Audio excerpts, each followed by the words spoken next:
DRDO సరికొత్తదైనటువంటి ఆయుధాల తయారీలో అద్భుతాల్ని చేసి చూపించింది. ఒక బ్రహ్మోస్ లాంటి కావచ్చు, ఒక డ్రోన్ వ్యవస్థ కావచ్చు, ఆకాశ క్షిపణి వ్యవస్థ కావచ్చు, వీటన్నిటికీ కీలకమైనటువంటి పరిశోధన డిఆర్డిఓలోనే ప్రారంభమై ఆ తర్వాత విస్తృతమై కంపెనీలతో టైఅప్ అయ్యి చేసుకొచ్చినటువంటిదే. పాకిస్తాన్ మీద విజయంతో డిఆర్డిఓ శక్తి ప్రపంచానికి మరొకసారి మనం చాటి చెప్పగలిగాం. అలాగే ఊరికినే డిఆర్డిఓ అంటే ఉంది అన్నటువంటి కోణంలో కాకుండా డిఆర్డిఓ రక్షణ పరిశోధన మండలి అన్నటువంటిది ఒక గుండెకాయలాగా తయారు చేసుకున్నాం.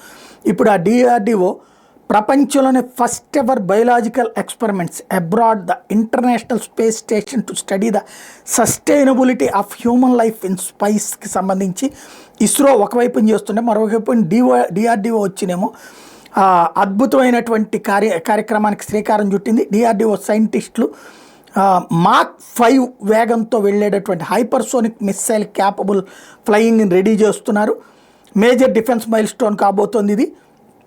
అంటే ఈ F-16లు, F-35లు, F-52లు వీటన్నిటికంటే కూడా వేగంగా ప్రయాణించగలిగినటువంటి మిస్సైల్ భారత డిఆర్డిఓ పరీక్షించబోతోంది.